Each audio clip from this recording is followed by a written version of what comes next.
Welcome to our webinar on dealing with contemporary approaches to hate crimes.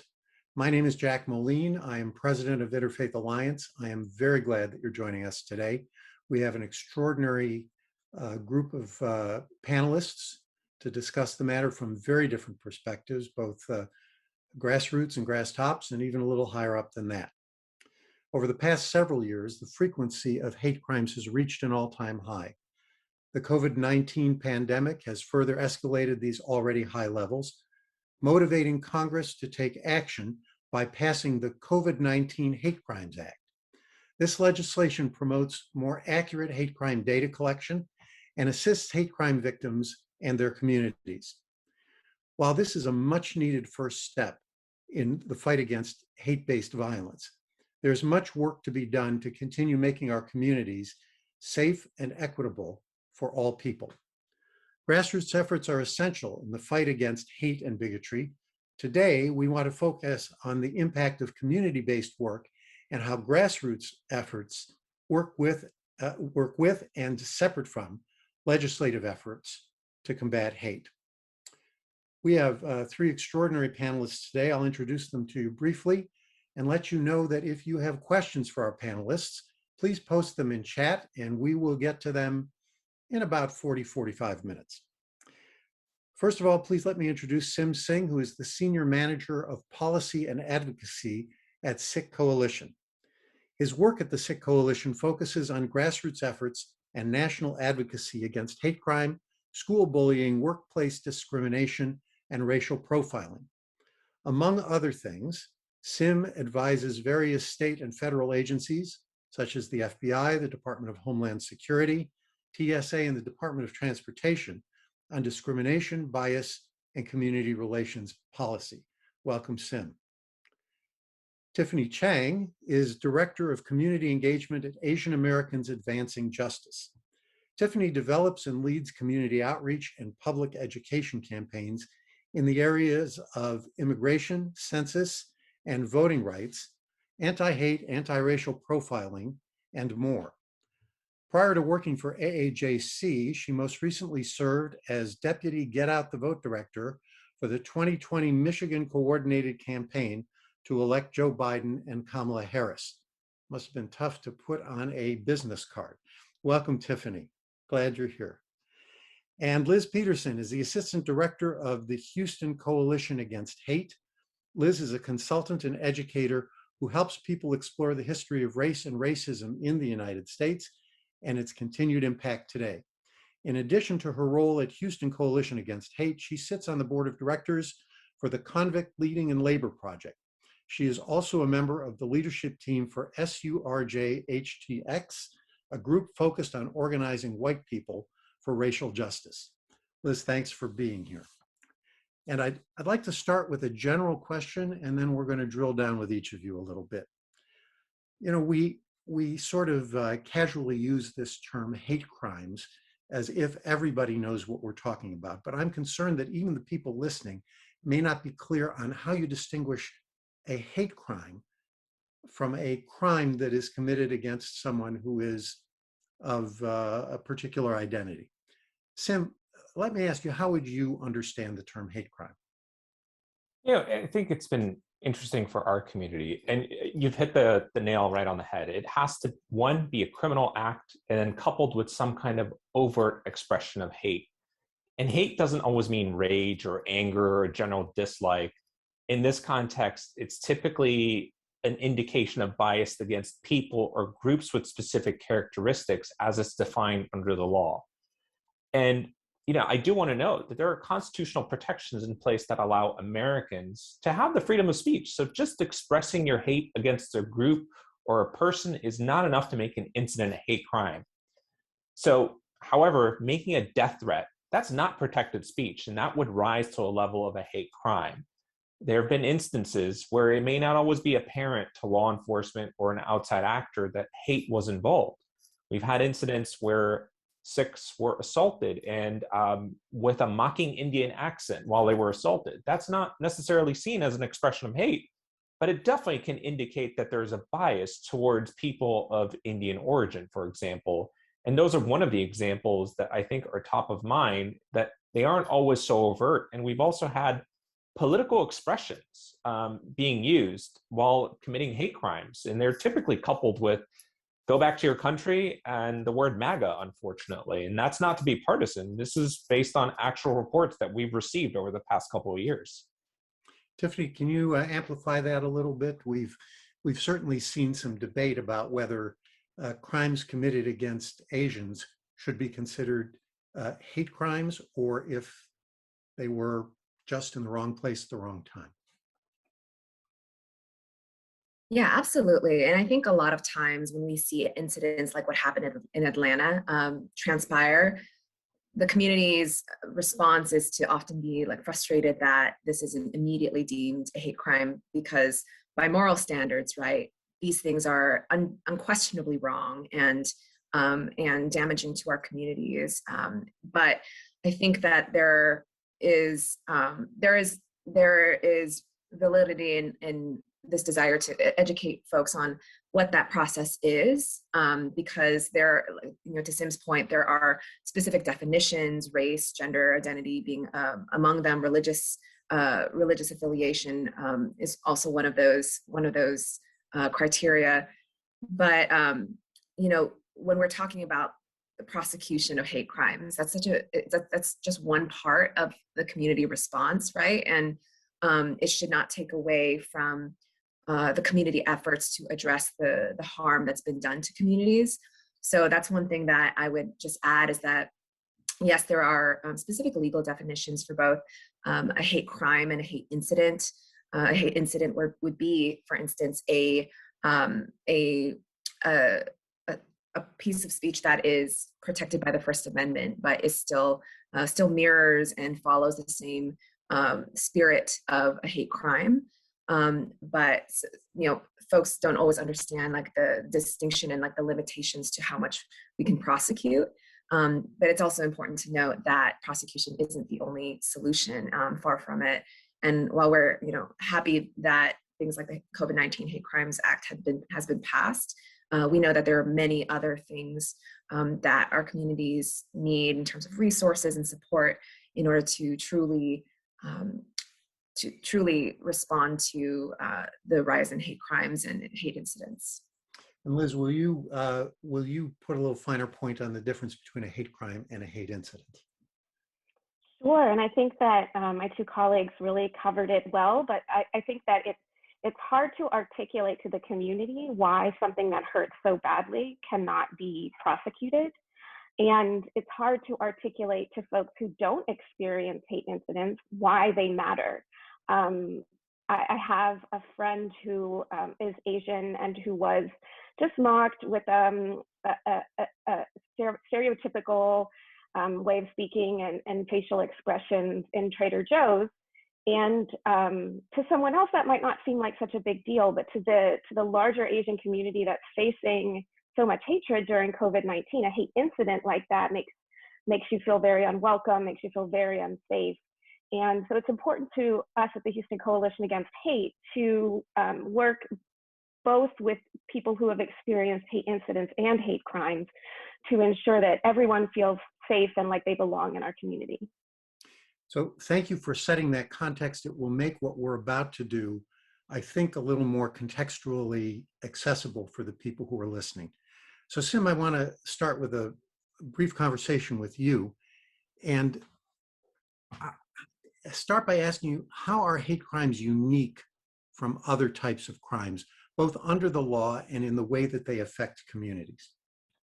Yeah, let me start with a little bit of context. Every hour, a crime committed by with some kind of bias element occurs in the United States. And according to the FBI, hate crimes are on the rise. And if you take a look at the federal estimates, they say that approximately 250,000 hate crimes take place annually here in the United States. But if you take a look at what the FBI is actually receiving from local law enforcement agencies, they can only capture about 6,200 incidents, which shows you that there's a big disparity between what law enforcement is able to track. But I think the under part of that is stressing a lot of communities is hate crimes terrorize whole communities of certain classes. Members belonging to either a perceived race, color, gender, religion, ethnicity, disability, or sexual orientation or gender identity. And these acts make those communities afraid to live in certain places or freely move about in the community or even across the country between state lines. And the perpetrators of hate crimes are sending a message of hatred to the victim. Often with more violent acts, it just is to try to subdue or incapacitate the victims. And disturbingly, we're now seeing a shift towards small business store owners, people who are operating in points of commerce. So taxi drivers, rideshare drivers, spa parlors, unfortunately, and the like, that are now uniquely vulnerable to these bias-based crimes. And that is starting to become a problem. And I do also want to address one other thing about hate crimes. They don't just apply to physical violence against individuals. They can also encompass property damage, such as vandalism and arson, not just for the property of an individual, but also houses of worship, community centers, schools, and even public property. And that's important to understand in the context of what is happening with hate in our nation right now. So what role does legislation itself play in combating hate and hate crimes on the ground? So I think we have to understand that there's a multi-layered systems of hate crime laws at the federal level, at the state level, and at the local level. At the federal level, hate crime laws include crimes committed on the basis of a victim's perceived or actual race, color, religion, national origin, sexual orientation, gender, and disability. And thankfully, recently, Congress just passed the COVID-19 Hate Crimes Act that would help modernize some of the reporting challenges that law enforcement is facing. And that would now establish state-run hotlines, websites for people to report hate crimes. And it's also going to give the federal government opportunities to help train local law enforcement with grants and develop better policies and procedures on how they can address the challenge. But I will note, all of this has been so focused on just what can police do. And I think what we can acknowledge is that with the new administration, we are seeing a whole of government approach, which is what I think a lot of community advocates have been asking for a long time.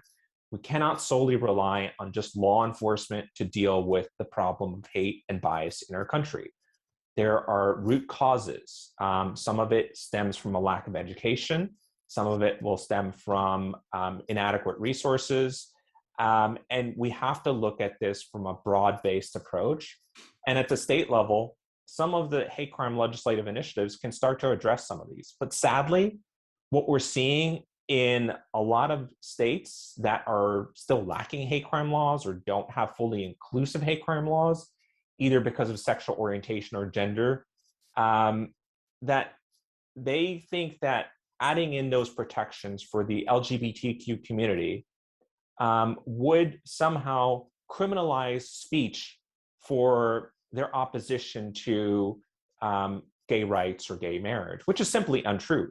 Because as we said earlier, speech alone doesn't make the threat a crime. It needs to be coupled with some kind of overt act or death threat for that to actually become criminal.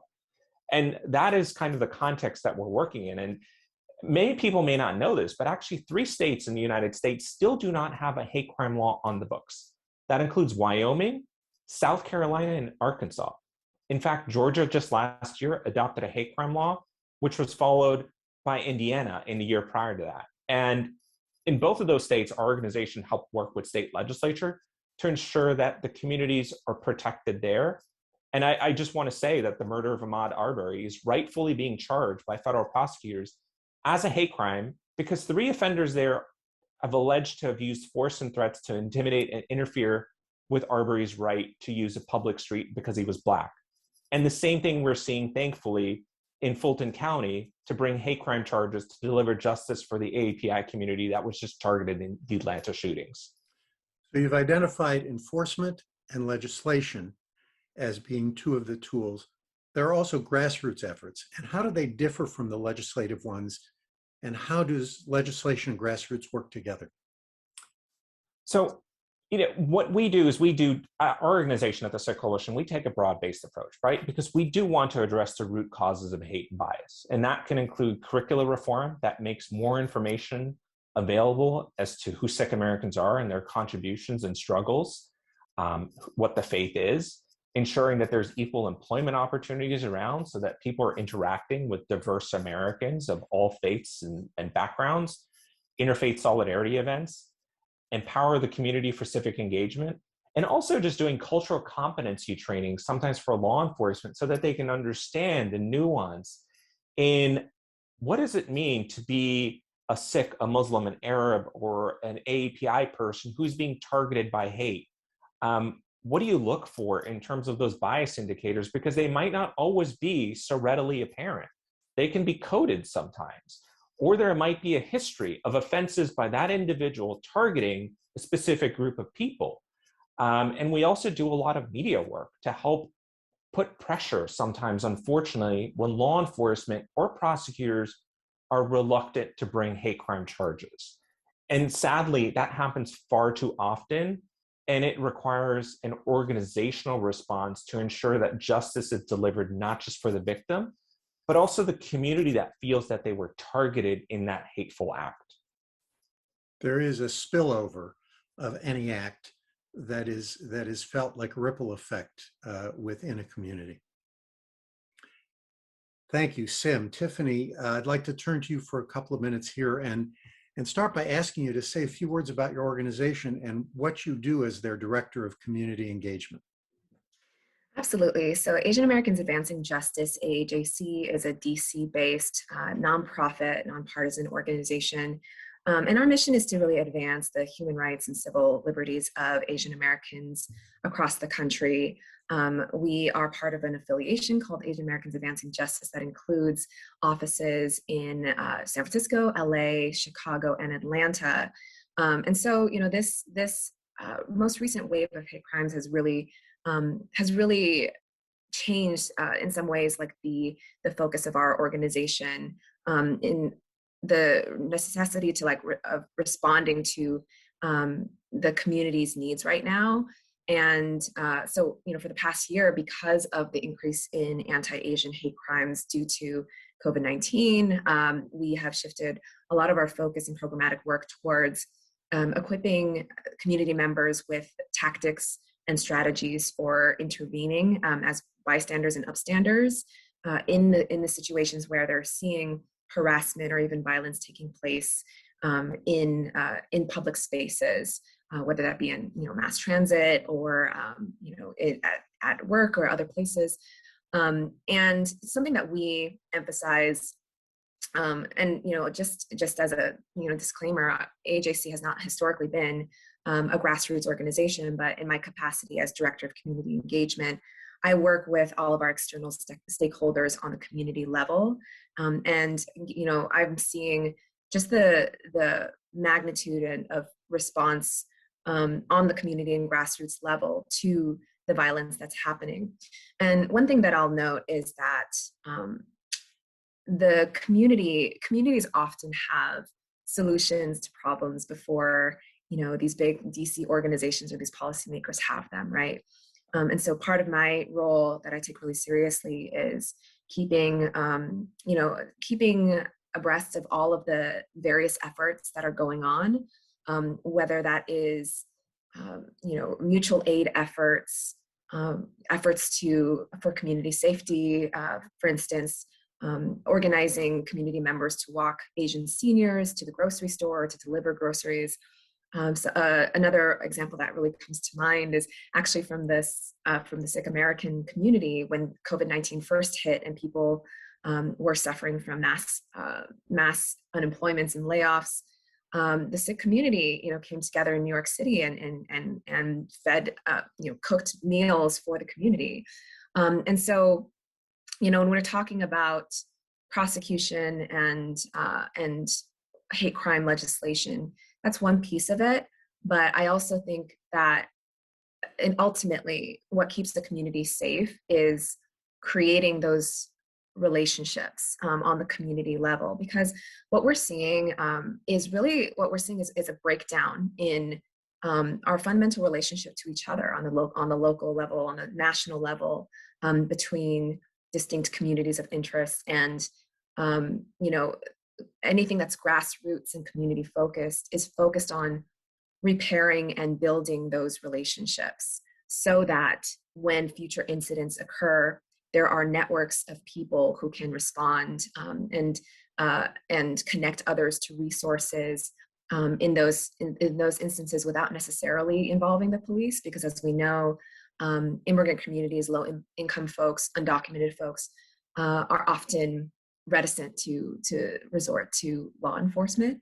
But yeah, that's pretty much what we're seeing right now, is that it's not just the DC organizations and national organizations fighting for hate crimes legislation on the state and national levels, but also helping to support the various creative and innovative solutions that communities are coming up with spontaneously in response to the uptick in violence in their communities.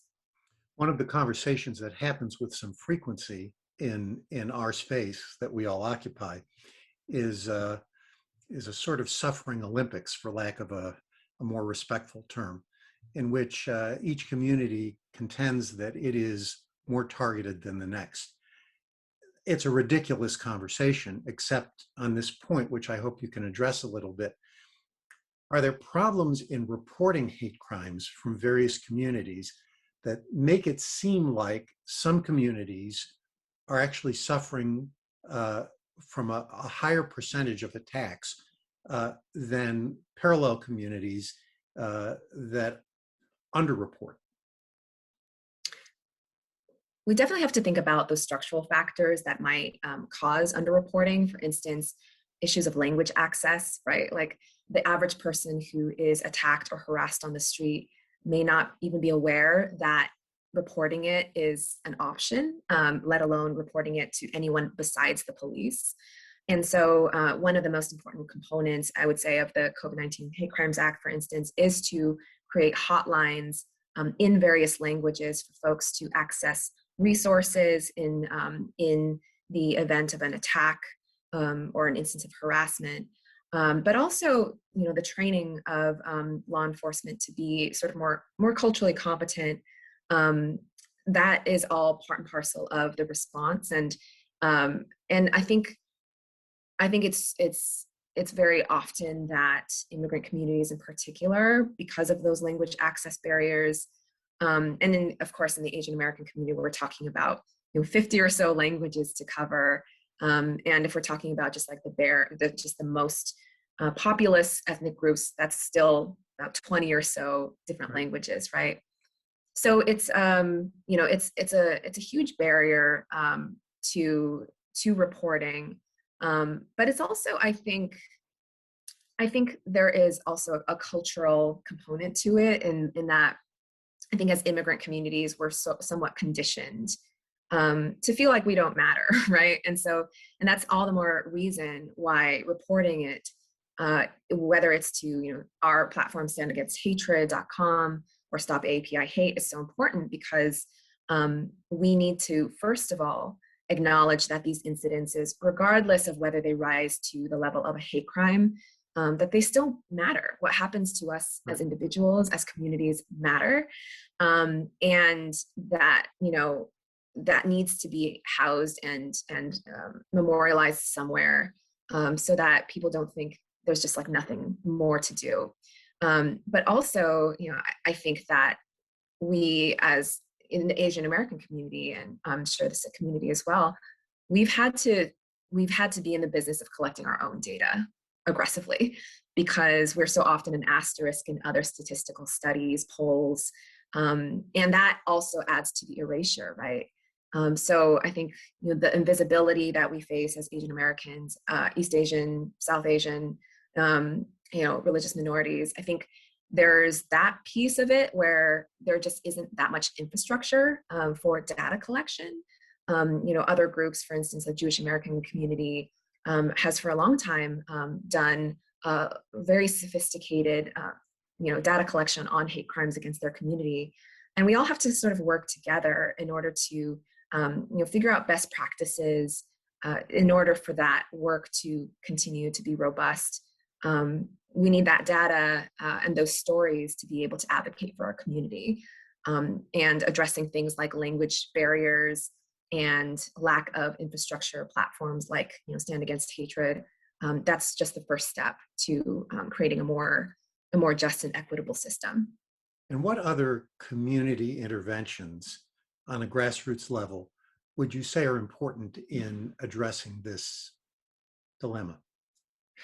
Yeah, absolutely. So, I get to work with, we're about 250 local organizations across the country. And something that I'm seeing a lot this past year is things like healing circles, right? Like addressing the individual incidents is one thing, but it's also important to create spaces for people to process what's been happening globally and nationally.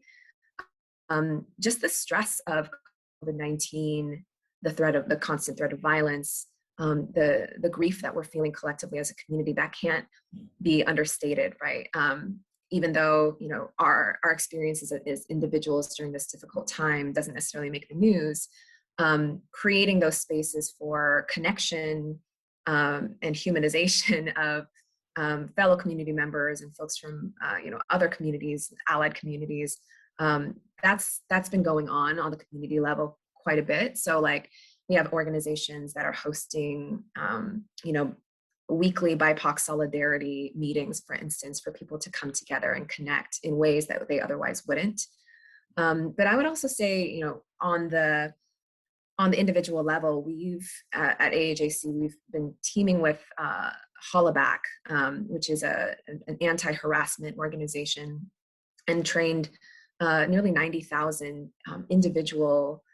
individuals who want to know how to be upstanders in the situation where they're seeing something happening. And so at the end of the day, right, like it's about changing the culture. And when we see, and then we talk about this during the training, like when we see individual incidents of like microaggressions, right, like it might not feel like a big deal to let one incident slide, but the reality is, just like hate crimes do on a community national level, letting things go incidents like that go unchecked really just creates a hostile environment for everyone involved, especially the communities and individuals who are targeted. So it does come down to individual responsibility, community connection and reconnection, and building those bonds of and systems of support informally. And it's also, slowly about changing the culture and expectations that we have for each other. And that, that's a person by person movement, but we've seen such an upsurge in interest in learning how to be a good ally and a good bystander or upstander. And that's very encouraging. And that is very much what our mission at Interfaith Alliance is as well, on a variety of issues. So I'm pleased to offer your endorsement for that approach too. Liz, can I turn to you for a couple of minutes here and ask you, first of all, to tell us a little bit about the Houston Coalition Against Hate and what its work is?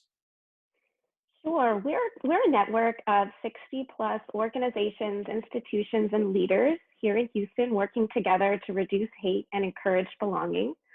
We do this by bringing together Houston's diverse communities for education, for research, and for advocacy in the area of, any area relating to hate and hate crimes and hate instances. And, I can't echo enough what Tiffany said. I just loved it, because that's what we're finding on the ground here in Houston. Houston is considered to be one of the most diverse cities in the country, but it is very highly segregated. And even among people of color, we can tend to gravitate toward just our people group or our organizations. And so the coalition exists to bring everyone together so that we can share those best practices, so we can build networks, so that we can build friendships and have that cross-community collaboration that will offer opportunities for growth, opportunities for change, and then trickle out to the communities served by those organizations so that we can have that person-to-person change that we long for. So I know that when you talk in terms like that, because it happens to me all the time, there are certain folks who just sort of roll their eyes and glaze over and say, well, this is just a kumbaya moment. It really doesn't do anything. But you all do some pretty impressive stuff. Could you talk a little bit about some of the community-led efforts to combat hate and what they look like? Sure, and yeah, I hear that all the time. In fact, my dentist, who's Asian American, was not impressed with the work that I do. She felt it was not going to really change anything. And that's something that we hear a lot. And we believe that it's a long game, that it's something that will iterate from one person making a difference within their sphere to expand out to their colleagues, their friends, their community. And it's a slow change, but it's an important change. And it's very exciting to see what's happened in the wake of George Floyd's death has accelerated that movement and propelled these conversations to the forefront. I think that one thing it has done is between COVID-19, George Floyd's death, the very contentious election, is show the importance of intergroup solidarity, of all of us showing up together, and of the fact that if we work together, we have so much more strength together than any one of us as a group has individually. So what we do at the coalition is a lot of development for the organizations. A lot of our organizations cannot afford to do professional development. The pandemic gave us the opportunity to bring in speakers via Zoom for monthly coalition meetings that will offer skills-based development and opportunities for discussions around race and racism that appear in different ways. You can say, oh, racism is a white person's problem, and it is. But there's also intergroup racism that needs to be discussed if we want to work together effectively, and needs to be examined. And we've had opportunities. We are incredibly diverse. We represent almost every group of communities in Houston, and we're working on bringing in those groups that aren't currently at the table. And we just work on sharing each other's events, supporting each other's events. We have our own programming that we offer to try to fill in gaps in hate-related efforts in Houston. And so this year, we call it a Day of Perspective, and it'll include several days of events, a keynote speech with Adrienne Marie Brown, the Dynamo author and essayist, poet, artist. We're also going to have a play called Matriarch that explores the patriarchy and the ways that it affects women across across all lines of difference.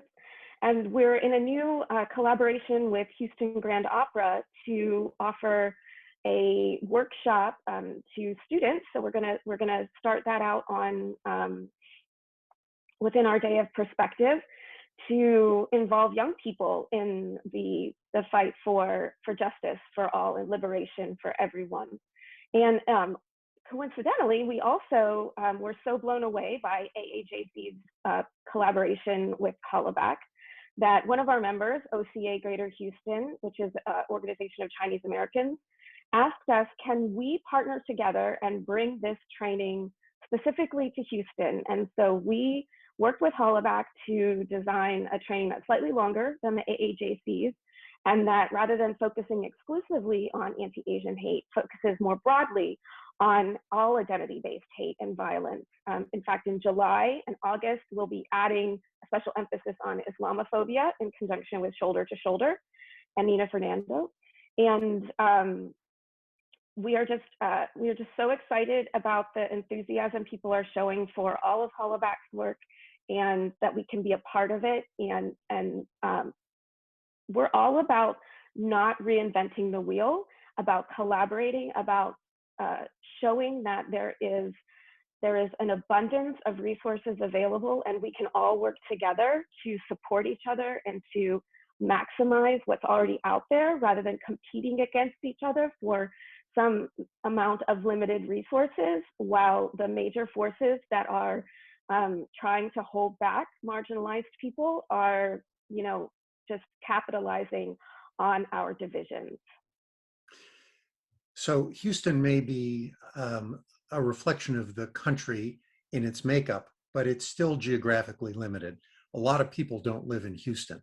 So what are the kinds of things that people and individuals and groups should be doing in their own communities to support grassroots efforts to combat hate?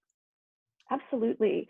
Well, there are many opportunities to get involved with anti-hate, and it doesn't have to specifically be labeled anti-hate for you to be involved in fighting hate.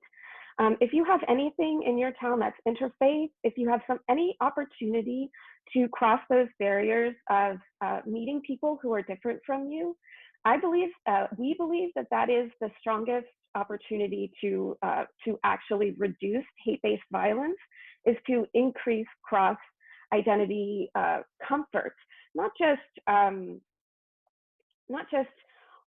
you know, being generally familiar with other individuals of different faiths or different ethnic backgrounds, but actually maybe working together on a project that doesn't have anything to do with hate or with your identity, whether it's building a community park, you know, having an opportunity to come together for a multi-ethnic celebration.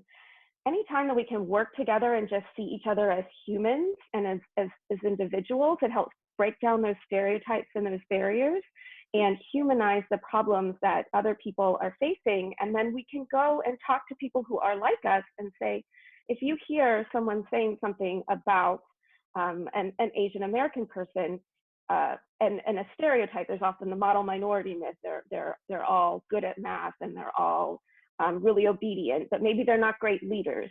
You can say, well, you know, I met Tiffany and I've worked with her on this project and she was an outstanding leader. And, you know, we can't rely on just what we're told. We have to actually go out and meet other people. So that's how we would encourage folks across the country to get involved. It's terrific. Thank you.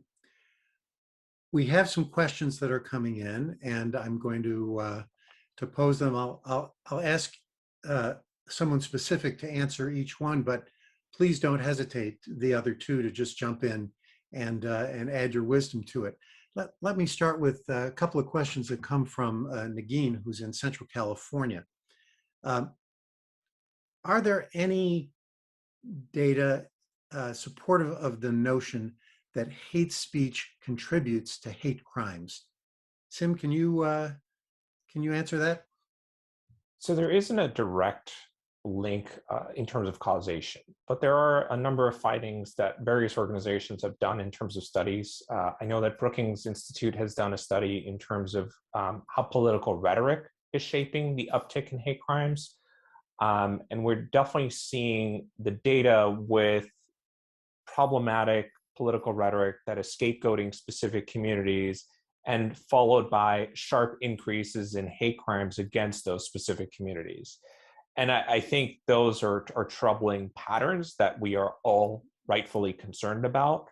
You know, in terms of hate speech, sometimes law enforcement needs to look at that if it's problematic enough as being indicative as being a proto-hate crime or something that will lead or could lead eventually into a hate crime, if not appropriately addressed. I mean, these are all context-specific, fact-specific, so it's not possible for someone to generally speak about this. And look, I don't want to advocate for law enforcement surveilling everyone's speech, right? That's not at all what we're trying to ask for. But the Trump effect is also another study that has been done in terms of people have been taking a look at the political rhetoric that was espoused against specific communities, against the Muslim community, against the Latino community, and looking at rates of bullying. And they actually found increases in rates of bullying, and even finding that specific political phrases were being used in those acts of bullying.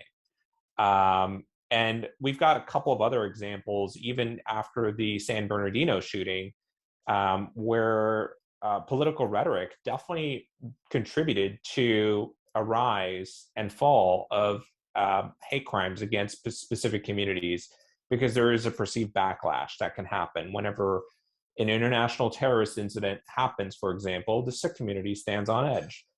And when those tensions that many Americans who feel patriotic and they feel attacked, that our homeland is under siege, they feel like they want to do something about it. And when politicians start stoking those flames, scapegoating specific communities here in the United States, unfortunately, that means that our communities have to look over our shoulders and wonder if someone is going to come and target them because of some action that happened that they had no control over. And thank you. And to follow up on Nagine's behalf here with her second question, Liz, what do you say to people who wrap themselves in some version of the First Amendment and say, well, there's really no such thing as hate speech because all speech is protected? You know, I understand that argument, but I think we're also all human beings having a human experience in this world, and we need to think about the ways that we interact with other people and the damage that it causes, and whether or not these acts of speech are prosecuted or punished. It leads to an environment where people just don't feel safe, don't feel welcome. And that isn't the America that I was raised to believe in. And I was raised in a very conservative, small town, very homogenous. And, you know, we can be better, America. And, you know, just because our politicians tell us that, well, you know, we should talk about whether or not hate speech exists as a crime or as a theoretical notion. What we try to do at the Houston Coalition Against Hate is bring it back down to real people. These aren't notions. These are human beings who have people who love them, who have jobs and hobbies and pets, and we don't deserve to treat each other in this way. And I feel that we're kind of being misled by those upper echelons of power to forget that. Thank you. Tiffany, you mentioned Hollaback as a good training. Are there other resources that you can recommend to people who are out in the field who want to self-educate on this subject? Yeah, absolutely. So I'll note that Hollaback also partners with a lot of other organizations besides AJC. Our affiliates in Chicago and LA and San Francisco are also offering these trainings. But I think another approach is just educating the community about the history of Asian Americans in this country, right? So much of this moment of responding to this moment has been also messaging to folks that, you know, anti-Asian violence is nothing new, and Asian Americans, you know, working and being in this country and helping to create this country into what it is also nothing new, right? Like, we have essential workers this past year, but, you know, a lot of people aren't aware, for instance, that there were both Sikh and Chinese laborers working on the Transcontinental Railroad too, and both, you know, communities have been experiencing violence since the very beginning, and we're not really taught this in schools, right? So a lot of this self-education is this sort of liberation from our own kind of like limited understanding of history and our place in history. And that is part of the long game too. I think there are a lot of states that, for instance, are support, and even on the school board level, and like advocating for ethnic studies in K through 12. We just saw a law, for instance, in Illinois passed mandating Asian American studies in K through 12, which is an encouraging first step. But we know that there are so many communities that make America what it is, and that the education that we receive on that is, you know, falls far short of that. So organizations like Sick Coalition, like CACF in New York, for instance, are at the forefront of educating folks on, who the Sikh community is and like who the Asian American community is, because that's so sorely lacking in our cultural and educational institutions. There is not really a Smithsonian for Asian Americans, but there are great like community-based cultural organizations like Asian American Arts Alliance and so many others whose mission is to promote an understanding of culture and history from a non-white, non-colonial perspective. And one thing that I would encourage folks to do is not just read, educate yourself, watch that PBS documentary series on Asian Americans that came out last year. That was so groundbreaking, but also support, local community efforts to diversify and shine a light on just all the communities that make this country, this neighborhood, this state what it is. And there are so many great books. Like one of my favorites is Ronald Takaki's Strangers from a Distant Shore, that really just goes over like the A to Z of Asian American history. And there's so many great scholars today, like Erica Lee and May Nye at Columbia, who are writing really compelling histories that folks should really check out and learn about, because I think reading and learning is like intellectual hygiene, I like to say, where it's you have to continue to learn in order to fully participate and show up in a healthy way in society. So I think that's something that any person, any individual can commit to, just doing every day. Like, put yourself in a situation where you're reading something, consuming something, watching something that's not about you or people who look like you. And that's just that personal internal work that so often escapes like these bigger kind of like marquee efforts at DEI, right? Like, oh, we're doing this like fancy thing, we're donating to this organization, but like, are you really looking inside yourself? Because as Grace Lee Boggs said, like, we all have to realize that we're part of the solution because we're all part of the problem. And that's, we're all empowered to be able to at least look outside of ourselves and re-examine some of our preconceptions about other people and even our own communities. So we actually have another question about being part of the solution. It comes from a white male Protestant. And I mention that because of the nature of the question, which is, as a person who's not threatened by hate-based violence, how can I best support people that face threats, maybe even on a day-to-day basis? Sim, yeah. take a shot at that. Or go ahead, Tiffany. I'm sorry, go ahead. No, Sim first. Yeah, I actually was gonna point to AJC's awesome hollaback training, because I've actually undergone it as well, and I think it serves as an excellent model.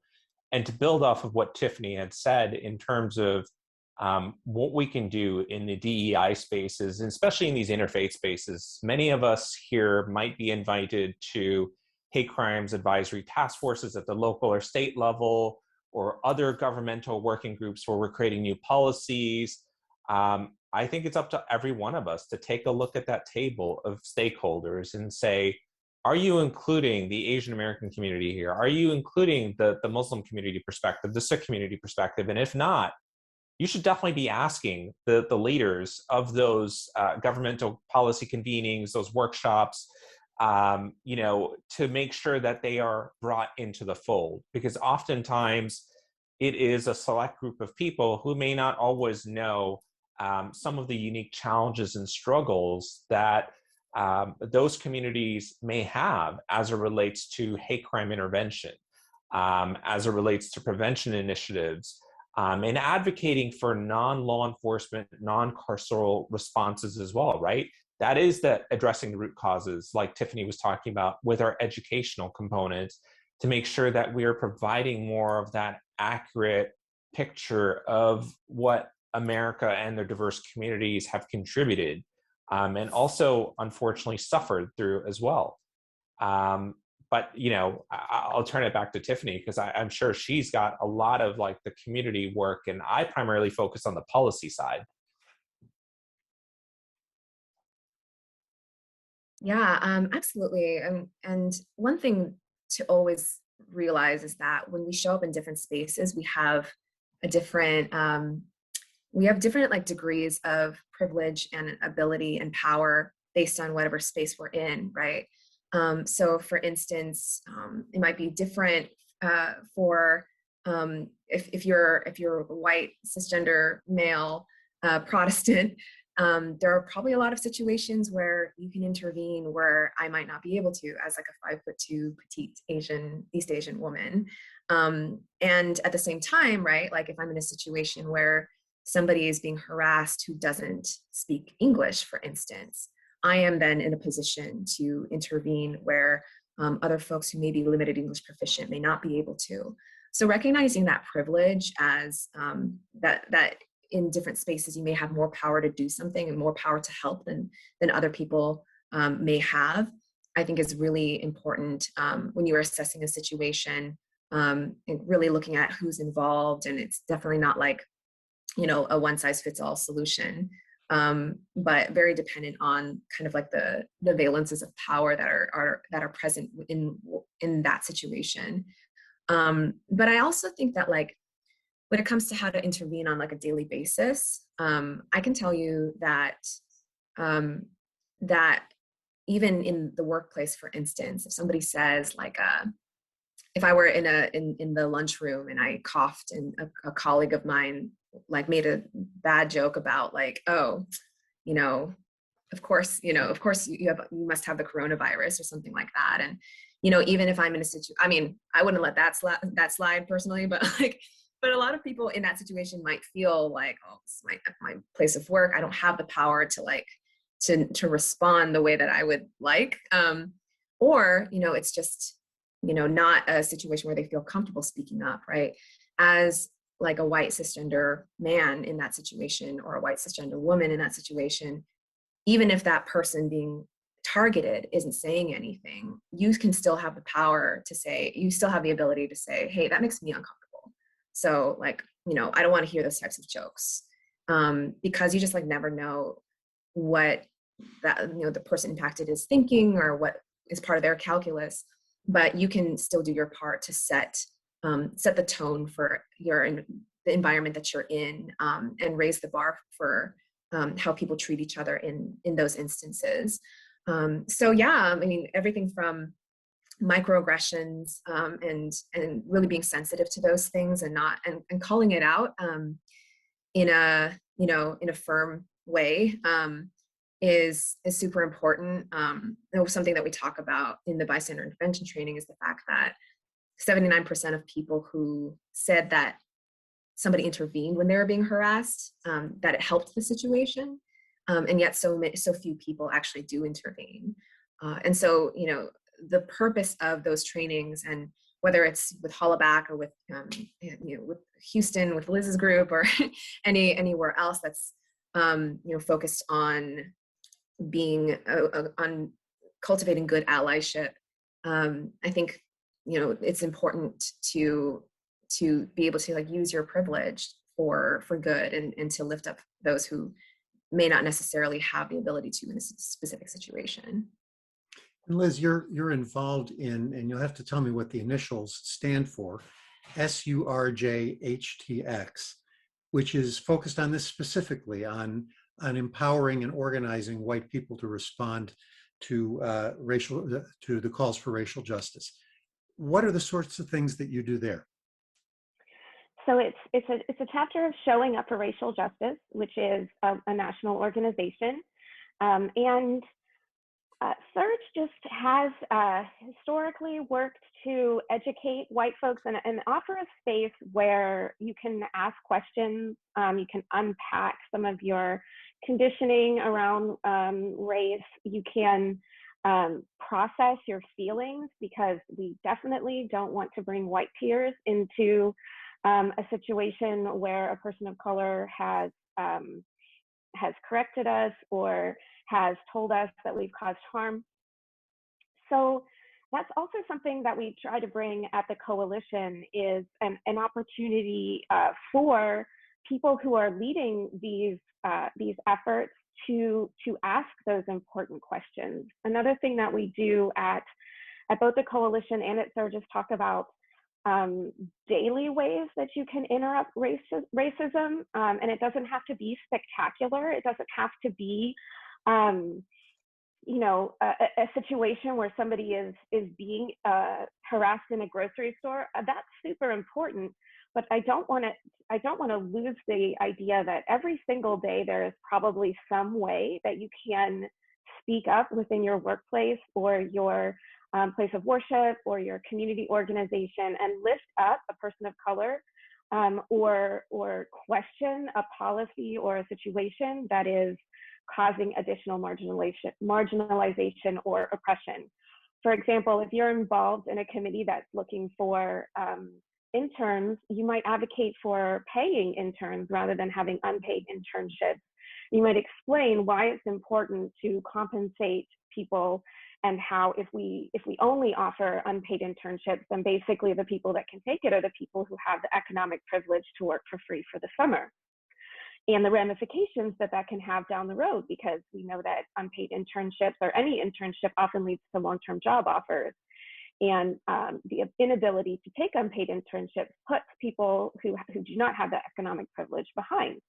The same thing can go for something so simple as posting salary ranges in job descriptions, so that because if you say that a salary is depending on experience, there is evidence that people of color, women, people with marginalized identities are less likely to ask for as much money as a cisgender white man, and thus are less likely to get paid what they deserve, what someone who has a more prominent or more powerful identity would get paid in the same role. And so it's important when we think about hate and bias, not just to think about hate crimes, but also to think about the everyday ways that that bias shows up in our day-to-day world, and how we really do have the power to overcome that. And of course, you don't have to be Sikh to support the Sikh Coalition. You do not have to be Asian to support AAAJ. And you don't have to live in Houston to support the Houston Coalition Against Hate. There is something each of us can do to be a good ally. And sometimes that just means stepping back from our sense of what we're entitled to for who we are. Panelists, I want to thank you enormously for your generosity of time and insight with us today. I also want to thank Jay Keller and Maureen O'Leary, especially Maureen, from our staff at Interfaith Alliance, for putting this panel together today, chasing down everybody and making sure we showed up on time. If you all would like to know more about any of these organizations, they're easy to find on the web. Our organization, Interfaith Alliance, is at interfaithalliance.org. You will be able to find the information about our three panelists and their organizations there in the posting of this webinar, which will be available in residency there. You can hear more about what we do at State of Belief Radio. That is our weekly broadcast and podcast, which you can find at stateofbelief.com and at selected radio stations in the area. And lastly, my friends who are watching, I don't want you to overlook your role in preventing hate crimes and hate incidents before they begin. Share your concerns with your family, your friends, your coworkers, your social circle, and even if it's warranted, but please be careful, strangers on the street. You can make the difference between someone living in safety and security in this country and someone living in fear. And we all want to do that. Thank you to our panelists, to Sim Singh, to Tiffany Chang, and to Liz Peterson for the time that they've given to us today.